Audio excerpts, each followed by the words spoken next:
The night sky above Earth was quiet and endless, filled with stars that twinkled like tiny fires. Far beyond those stars, an alien ship floated in the blackness of space. Inside that ship, an alien queen stood before a tall glass window, her silver eyes full of sorrow. In her arms was her daughter, a small alien girl, trembling and silent. The child was not beautiful by human standards. Her skin was pale gray, her eyes glowed faint blue, and small ridges ran along her cheeks. But to her mother, she was the most precious being in the universe. Yet now the queen had no choice.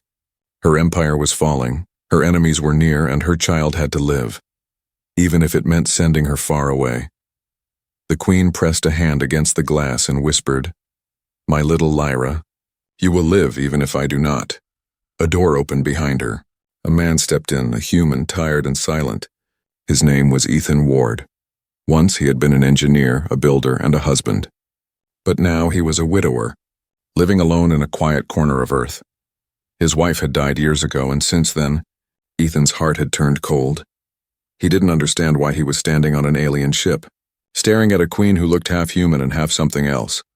"You are the one they call Ethan Ward," the queen said, her voice soft and echoing. Ethan nodded. "That's right. You said you needed help." The queen turned, holding the trembling child. "Help her," she said simply. "She cannot stay with us. My world is burning. My enemies will hunt her, but you humans know how to hide, how to love." Ethan frowned. "I'm not a father. Not anymore." The queen stepped closer. "Then be one again. Love her as your own. Teach her to be kind. That if you don't, she will die, alone or worse." Ethan looked at the small girl. Her glowing eyes met his, full of fear. Her small hands shook. Something in his chest twisted painfully. The same ache he had felt the day he buried his wife and daughter. "I don't understand," Ethan said. "Why me?" The queen smiled sadly. "Because I have seen your heart. You lost everything, yet you did not turn cruel. You still believe love can heal pain. That is the kind of heart my daughter needs." Ethan wanted to refuse. He wanted to say he couldn't do it, that he wasn't strong enough. But before he could speak, the ship shuddered. An alarm blared through the room. The queen turned toward the window.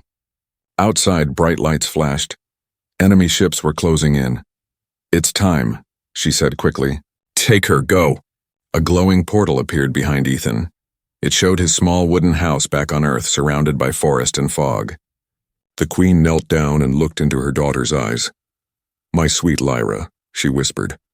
"This man will protect you. Obey him, learn from him. Remember who you are, but also remember what he teaches you." Lyra's small lips trembled. "Mama!" Tears glimmered in the queen's eyes. "I love you, my star." She kissed her daughter's forehead and placed her into Ethan's arms. The child was light, fragile, and shaking. "Wait," Ethan said. "What happens to you?" The queen straightened, her armor gleaming. "I stay and fight." The ship shook again. Fire burst across the sky outside. The queen pressed a hand to a crystal on her wrist, and the portal began to hum louder. "Go, human," she said. "Take care of my daughter." Before Ethan could answer, the light swallowed him and the child whole. When the light faded, Ethan stood in his living room, holding an alien princess. The air smelled of rain and forest. The room was quiet, too quiet. The child clung to his shirt and looked around with wide, glowing eyes. He gently set her down. You're safe now," he said, though he wasn't sure if he was telling her or himself. Lyra tilted her head, studying him. Her voice was small, trembling, and curious. "What's a father?" Ethan froze. The question pierced straight through his chest. He swallowed hard. "A father is someone who keeps you safe," he said softly. Lyra blinked. "Are you my father?" Ethan looked away. He wanted to say no, but when he looked back at her trembling hands and scared little face, something changed in him. The empty space inside his heart felt a small spark of warmth. He sighed. "Maybe I am now." Outside, thunder rolled in the sky. For a moment, the lights flickered. Ethan walked to the window and looked into the dark forest. It felt different tonight, as if something was watching. He didn't know that far above the clouds, enemy ships were still searching. They would not stop until they found the queen's daughter. But for now, in that small house in the woods, an alien princess had found something she never had before, a home, and Ethan Ward, the man who thought he had nothing left to give, had just been given the most dangerous gift in the universe.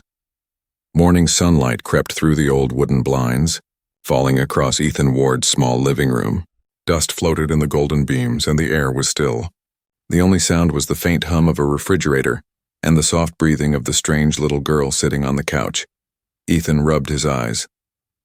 He had woken up early, half hoping that everything from last night had been a dream.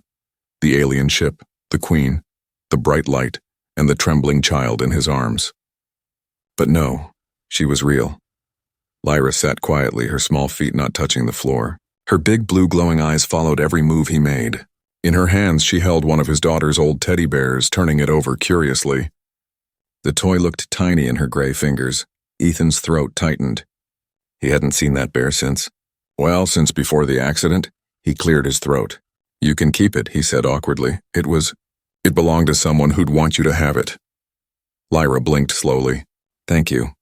Her voice was soft, musical in a strange way. She looked around the room again, fascinated by ordinary things. The clock ticking, the books on the shelf, the window light. Ethan tried to think. What was he supposed to do with her? Feed her? Teach her? Call someone? He almost laughed at the thought. Who could he call? The police? NASA? He opened a cabinet and pulled out a can of soup. "You hungry?" Lyra tilted her head. "What is hungry?" Ethan frowned. "It means when you need food." She shook her head gently. "I don't need that kind of food." He stopped opening the can. "Then what do you eat?" Lyra looked at the sunlight streaming through the window and whispered, "Light." Ethan froze, unsure if she was joking. But then he saw it, faint shimmering energy curling from her fingertips, reaching for the sunlight. The glow touched her skin and she sighed happily, the light softly fading into her body. "Okay," he muttered. "That's new." She smiled for the first time. It wasn't a human smile, her teeth were too sharp, her eyes too bright, but it was innocent. Ethan found himself smiling back without meaning to. The day passed slowly. Lyra followed him everywhere, quiet as a shadow. She seemed to learn fast. How to open doors, how to turn on lights, how to say new words. When he showed her a picture of his wife and daughter, she stared at it for a long time. "Your family?" she asked. Ethan nodded. "Yes, they're gone." Lyra touched the photo gently. "I'm sorry." He looked at her, this strange, lonely creature from the stars, and for a second, something in him softened. Maybe she understood loss more than anyone else ever could. That night, thunder rolled across the forest again. Rain tapped against the windows. Ethan sat by the fire, staring into the flames. Lyra sat on the floor beside him, humming softly, drawing patterns in the air with her glowing fingers. "Why did your mother send you to me?" he asked quietly. Lyra stopped. "She said humans know love." Ethan gave a dry laugh. "Not all of us." "She said you do," Lyra replied. "She said your heart still remembers." Ethan stared into the fire. The words cut deep. He had buried that part of himself long ago after his wife and little girl died in that crash. He had told himself he would never love again, never open his heart to something that could be taken away. But now, sitting here with this strange child who called him father, he wasn't so sure anymore. Suddenly, Lyra's glowing eyes widened. She turned toward the window. "Someone is here," she whispered. Ethan stood up quickly. The storm outside flashed with lightning. For a split second, he saw movement near the tree line, something tall and metallic watching. He grabbed his old flashlight and stepped closer to the glass. The beam flickered through the rain, catching only shadows. Nothing else. But the feeling didn't leave. The heavy, silent feeling that they were not alone. When he turned back, Lyra was standing beside the door, her hands glowing faint blue again. "They're looking for me," she said quietly. Ethan swallowed hard. "Who?" "My mother's enemies," she said, her voice shaking. "They can smell her blood. They will come soon." Ethan's heart pounded. He didn't understand half of what she meant, but he could see fear in her eyes. Real fear. He took a deep breath and locked the doors. "Then they'll have to go through me first." Lyra blinked, surprised. "Why?" Ethan looked down at her, his voice steady but soft. "Because a father protects his child. That's what we do." Lyra's eyes shimmered, and for the first time since she arrived, she smiled with warmth. The kind that reached her strange, glowing eyes. Outside, the storm grew louder. But inside that small house in the forest, Something even stronger was forming, a bond between two souls who had both lost everything, and had just begun to find it again. The rain finally stopped after 3 long days. The forest around Ethan Ward's house smelled fresh and clean, but he still felt uneasy. Ever since the storm, strange things had started happening. It began small. Lights flickered whenever Lyra laughed. The air hummed when she touched metal. Once, Ethan saw her draw shapes in the fogged window, glowing blue symbols that pulsed softly like a heartbeat. When he asked what they meant, she said, "They are memories from my people."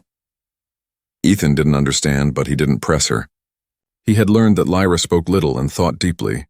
She watched everything with wide, curious eyes. The birds, the TV, even the stars at night. Every new thing seemed like magic to her, but she was still afraid of mirrors. The first time she saw her reflection, she screamed and fell back, trembling. Ethan rushed to her, thinking something had hurt her, but she only pointed at the glass and cried, "That's the monster they see." Ethan knelt beside her. "That's not a monster," he said softly. "That's you," she shook her head. "No, my mother said humans find my kind ugly. That's why she sent me away, to learn beauty from hearts, not from eyes." Ethan felt his chest tighten. He looked at her gray skin and bright eyes. Yes, she was different, but not ugly. There was something delicate and kind in her face that no mirror could show. "Listen to me, Lyra," he said. "You're not ugly. You're special. Sometimes being different is what makes someone beautiful." She blinked, uncertain. "You believe that?" He smiled. "I do." From that night on, the light stopped flickering. The air in the house felt calmer. Lyra began to hum when she worked. Soft songs that reminded Ethan of wind through trees. Days turned into weeks. Lyra learned faster than any human child he had ever seen. She could read simple words, fix small broken things, even help him with tools in the workshop. She loved to touch everything, books, wires, even soil from the garden. "Everything here feels alive," she said once. Still, Ethan noticed something odd. Sometimes she would stop in the middle of her chores, tilt her head, and whisper things he couldn't hear. When he asked who she was talking to, she said, "The stars are loud tonight." He thought it was imagination. But one night he followed her outside. The sky was clear, full of bright stars. Lyra stood barefoot in the grass, her hands raised toward the heavens. Tiny sparks of light floated around her fingers, dancing like fireflies. Ethan watched silently. The glow reflected in her eyes, and for a moment she didn't look like a frightened child. She looked royal, powerful, and sad. He stepped forward. "Lyra?" She turned quickly, startled. The light faded. "I'm sorry," she whispered. "I was only listening." "Listening to what?" She hesitated. "To the voices of my people. They call me in dreams. They tell me to come home." Ethan's stomach turned cold. "You can't go home," he said quietly. "It's not safe." Lyra looked down. "I know." That night Ethan couldn't sleep. He sat by the window watching the stars. Somewhere out there were beings who wanted Lyra back, or maybe wanted her gone forever. And he didn't know how to protect her. The next morning he found her sitting on the porch, drawing on the wooden boards with a small stick. "Strange glowing symbols again. What are you making?" he asked. "A shield," she said simply. "To hide this place. They can track my energy." Ethan raised an eyebrow. "You can make shields?" She nodded. "Not for long, but it might keep them away for a while." He crouched down beside her, watching as the glowing lines spread across the floor like living roots. The air shimmered faintly for a moment, then grew still. When she finished, Lyra looked tired but proud. "They're safe," Ethan smiled faintly. "You did good, kid." She smiled back, though her eyes looked far away. That evening, as the sun sank behind the trees, Ethan went to gather firewood. The forest was quiet, too quiet. Not even the birds sang. Then out of the corner of his eye he saw something move, a dark shape between the trees. He froze. The figure was tall, thin, and metallic, with faint red lights glowing from its chest. It was watching the house. Ethan's breath caught. He dropped the wood and ran back inside. Lyra looked up as he burst through the door. "They're here, aren't they?" she said softly. Ethan locked the door, grabbed his old hunting rifle, more for comfort than power, and whispered, "Yeah. But don't worry. I won't let them touch you." Lyra stood beside him, her small hand glowing faint blue again. "I believe you, Father." Outside, the forest began to hum with strange sounds, like machines breathing in the dark. And for the first time since she arrived, Lyra's eyes blazed brighter than the stars. The next morning, the forest was wrapped in fog. The trees stood like tall ghosts, and the air carried a quiet tension that made Ethan's skin prickle. The memory of the glowing red eyes from last night would not leave his mind. He hadn't slept. Every creak of the floorboards, every rustle outside had made his heart race. Lyra seemed calm. Too calm. She sat by the window staring into the mist, her blue eyes unblinking. "They're close," she whispered. Ethan poured black coffee into a chipped mug. His hands were shaking. "Who's close?" She turned her head slowly. "The hunters. They come from the stars. They want what my mother hid." Ethan frowned. What did she hide? Lyra hesitated. Her small hands glowed faintly blue. "Me." That single word filled the room with silence. Ethan set down his cup, his mind spinning. He knew she was special, different. But now he began to realize just how dangerous her presence might be. After breakfast, he decided to check the woods. Lyra wanted to come, but he told her to stay inside. "If anything happens," he said, "you hide. Don't come out unless I call." She nodded, though her eyes showed fear. Ethan grabbed his flashlight, the same old rifle, and stepped into the fog. The forest floor was wet and silent except for the soft crunch of his boots. He walked carefully, scanning between the trees. Then he saw them. Footprints. Three-toed, large, and faintly glowing blue. They led deeper into the woods. Ethan followed them cautiously, heart pounding. The air grew colder the farther he went, and soon he saw a soft flicker of light through the mist. A metallic shimmer. He crouched low and crept closer. Half buried in mud was a broken machine shaped like a silver insect. Sparks blinked weakly from its body, and strange symbols glowed along its side, the same ones Lyra drew. Ethan touched the surface. The machine whirred faintly, then a voice spoke. Calm, hollow, and alien. Signal detected. Royal signature confirmed. Princess Lyra is alive. Retrieval protocol active. Ethan's blood went cold. The voice continued. Return the princess. The queen has fallen. The new empire demands her surrender. He stumbled back. The queen has fallen? He muttered. You mean her mother's dead? The machine's light flickered, then died. Ethan stood in silence. His breath fogged in the cold air. If the queen was truly gone, then Lyra was alone and being hunted. He turned to leave, but a faint rustle behind him made him freeze. Something moved in the trees and fast, silent. A tall, dark figure with armor that shimmered like liquid metal. It had no face, only a glowing red slit where eyes should be. Ethan's instinct screamed run.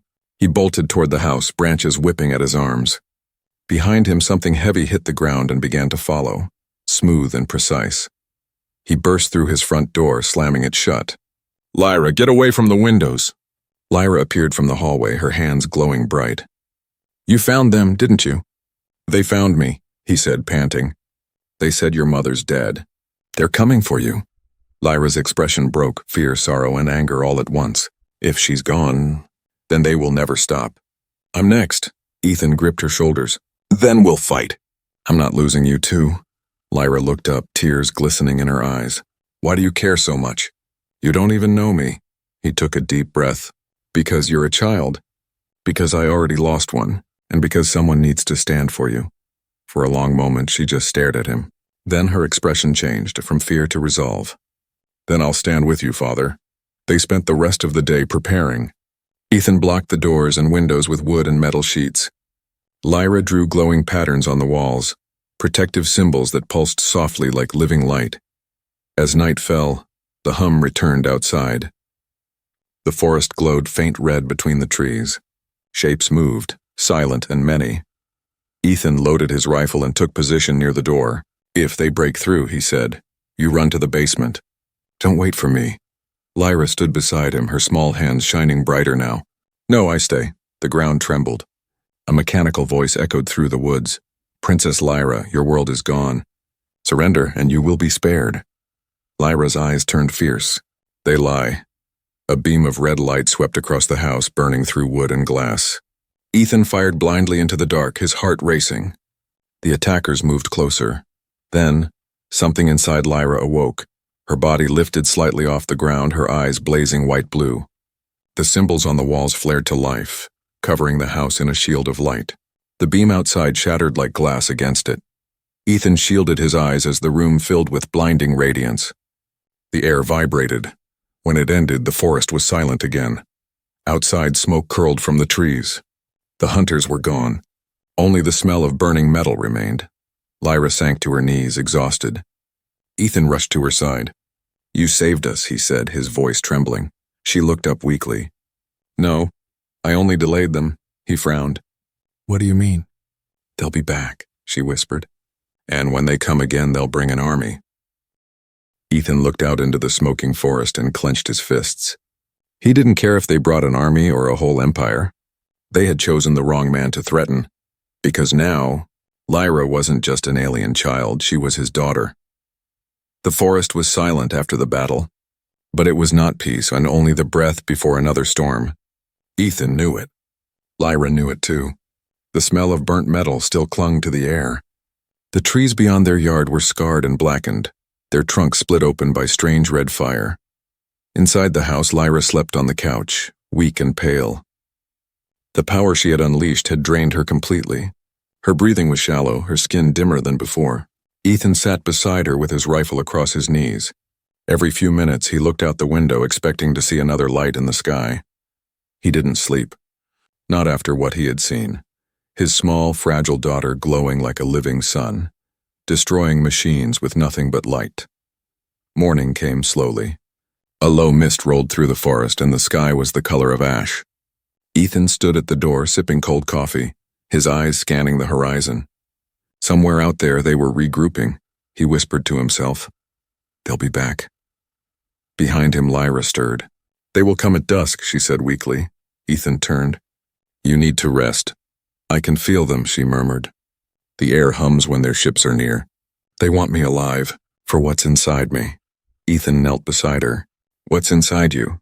Lyra hesitated, then looked at him, and for the first time he saw fear that went deeper than a child's. My mother gave me something before I was born. A seed. It is not just power, it's a weapon. It can destroy a world, or protect one. Ethan's jaw tightened. Then they want to use you. Lyra nodded slowly. They want me to end Earth. As they ended our home, Ethan stood up, his heart pounding with anger. Not happening. Not while I'm alive. He started gathering supplies on tools, batteries, wires, and fuel. His old engineering instincts kicked in. He would turn this small wooden house into a fortress. Lyra watched silently as he worked. You can't stop a fleet, Father. He smiled faintly. No, but maybe I can surprise them. By noon, the house was covered in makeshift defenses, tripwires, solar lamps, and metal plates from his old workshop. He rigged his generator to power a magnetic field that might confuse their sensors. It wasn't much, but it was something. As the sun sank lower, the air began to hum again, a low vibration, deep and steady like the heartbeat of a giant. Lyra's glowing eyes widened. They're here. Ethan grabbed his rifle and took her hand. Downstairs now. They rushed to the basement, a cramped space filled with tools, wires, and the smell of oil. Lyra sat in the corner, trembling as the sound grew louder. Then came the light, red streaks across the clouds. The ground shook. Outside, trees cracked and fell. The first explosion hit the yard. The walls shuddered, dust falling from the ceiling. Ethan held Lyra close. Stay with me, he whispered. Above them, the roof tore open. Through the gap, Ethan saw dark shapes descending. Machines with long, blade-like arms and glowing cores. They weren't soldiers. They were executioners. He climbed up the stairs, firing blindly through the smoke. The bullets did nothing, but he didn't stop. He shouted into the chaos. You'll have to take her over my dead body, a cold mechanical voice answered. Accepted. One of the machines fired a beam of red energy. Ethan dove behind the wall as it exploded in a shower of splinters. Downstairs, Lyra screamed. The air began to pulse again. That same blue light from before, stronger now, angrier. Ethan turned, shielding his eyes. Lyra, no! But it was too late. The whole house glowed blue from within, light bursting through every crack and window. The machines froze mid-step. The ground trembled. The sky split open with a deafening sound like thunder and singing combined. Lyra rose from the basement floor, her body surrounded by swirling light. Her eyes blazed brighter than the sun. Leave my father. she cried, her voice echoing like a storm. The machines opened fire, but their beams bent in midair, dissolving before they touched her. Lyra stretched out her arms, and energy rippled outward in a wave that flattened everything around her. The forest ignited with blue fire. The attackers disintegrated into ash and smoke. When the light faded, Ethan was on his knees, staring in shock. The yard was nothing but a field of scorched earth and glowing stones. The house was half gone, yet somehow he was alive. Lyra stood in the center of it all, trembling. Her glow dimmed, her breathing ragged. She looked at him, tears rolling down her cheeks. I didn't want to hurt them, but they wouldn't stop. Ethan stood, his voice shaking. You did what you had to. You saved us, she shook her head. No, they will send more. And next time, they will not come for capture. They will come to erase. Ethan looked at the sky, still burning faint red where the ships had vanished. He walked over, placed a hand on her shoulder and said softly, Then let them come. For the first time in years, he felt alive, terrified, yes, but alive. He had something to protect, someone to fight for. And as the stars began to appear again, Ethan Ward, the man who once lived alone in grief, stood ready to face the universe itself for his daughter. The smoke from the battle hung heavy over the forest, curling through the ruins of Ethan's home like ghosts that refused to leave. The silence afterward was too still. No birds, no wind, not even the usual hum of insects. It was as if the world itself held its breath. Ethan stood among the wreckage, staring at what was left of the house he had built with his wife. Half the roof was gone, the walls blackened by alien fire. Yet in the middle of all that destruction, Lyra stood, glowing faintly, fragile as a flame about to die. He walked toward her slowly. Lyra, it's over. They're gone. Her eyes shimmered faint blue. No, she whispered. It's just beginning. Before Ethan could reply, a strange vibration filled the air. The ground pulsed beneath their feet. From the dark sky above, a beam of soft golden light descended. Not red and violent like before, but calm, almost gentle. Lyra stepped back, her breath catching. They've found me, she said softly. Ethan raised his rifle, but the beam didn't attack. It shimmered and then took shape. A tall, armored figure kneeling in the light. The figure removed its helmet. It was an alien soldier, but not like the others. Its skin was silver white and its eyes were full of grief. Your Majesty, it said, bowing to Lyra. Your mother has fallen. The Queen is no more. You are the rightful ruler of the House of Solith. Ethan's heart stopped. What did you just call her? The soldier's gaze flicked toward him. She is your queen. Lyra trembled. No, I'm not ready. I'm not her. You are her daughter, the soldier said firmly. Her final command was to keep you safe. She sent you to the human world because she knew love could awaken your true strength. Ethan stepped closer. Her mother knew this would happen. The alien nodded slowly. She foresaw her death. The war consumed our world and the enemy would not rest until the weapon was destroyed, but she refused to let them turn her child into a tool of death. So she hid you, here. Lyra's eyes filled with tears. My mother's weapon is me. Ethan felt the words like a knife in his chest. He looked at her, this small, kind child who loved sunlight and music, and he couldn't imagine her as a weapon. No, he said. You're not a weapon. You're my daughter. The alien soldier bowed his head. Perhaps both can be true. Lyra turned to Ethan, her voice trembling. She knew they'd kill her, didn't she? Yes, the soldier said softly. And she wanted you to learn something they never understood. Compassion. The power inside you is tied to what you feel. Rage can destroy, but love can save. Lyra fell to her knees, tears burning her cheeks. Then I failed her. I killed them all. I used hate. Ethan knelt beside her, placing a hand on her shoulder. No, Lyra, you saved us. You protected life. That's what your mother wanted you to do. The soldier looked at Ethan with quiet respect. You speak like one of our own, human. The Queen chose well. Ethan sighed, exhausted. What happens now? The soldier's expression darkened. The enemy fleet will come soon. Their leader believes the power your daughter holds can bend the stars. If she refuses, they will burn this planet to ash. Lyra stood, wiping her tears. Her eyes glowed brighter, not from power but from resolve. Then I must face them. Ethan grabbed her hand. No, you're just a child. I am a princess, she said softly. A queen now. My people died because they believed I could bring peace. If I run again, more will die. Maybe your world too. The soldier bowed his head. Your Majesty, we will follow you. Your mother's guard still lives among the stars. Call us and we will answer. Lyra took a deep breath. The air around her shimmered. She closed her eyes, and a beam of soft blue light rose from her body, stretching into the sky. The clouds parted, revealing stars that pulsed like they were listening. Moments later, streaks of silver light appeared high above. Ships, hundreds of them, silent and shining. Ethan stepped back in awe. Your army. Lyra opened her eyes. My mother's last hope. The soldier knelt before her. Command us, my queen. But Lyra looked at Ethan instead. You taught me something stronger than command, she said gently. You taught me love. And love doesn't rule, it protects. The soldier lowered his gaze. Then we shall protect what you love. For a moment, the world seemed to stand still. A child from the stars, her human father, and an army of light above the forest. Then Lyra turned to Ethan. Father, I must go with them. If I stay, they'll come again. I can't let Earth suffer for me. Ethan's throat tightened. And if you go, I lose you. Lyra stepped forward and took his hand. You'll never lose me. You're in everything I am. The soldier activated a small silver disc. A beam of light surrounded Lyra. She began to rise slowly, her eyes locked on Ethan's. Goodbye, Father. Ethan reached out as the light carried her upward. Come back, Lyra. Promise me you'll come back. She smiled through her tears. I promise. The light faded into the sky and the forest was quiet again. Ethan stood alone beneath the stars, but this time, he didn't feel broken. Somewhere out there across galaxies, his daughter was no longer the ugly alien princess. She was a queen, born of love, forged by humanity, and carrying the heart of a father into the stars. The stars had never seemed so quiet.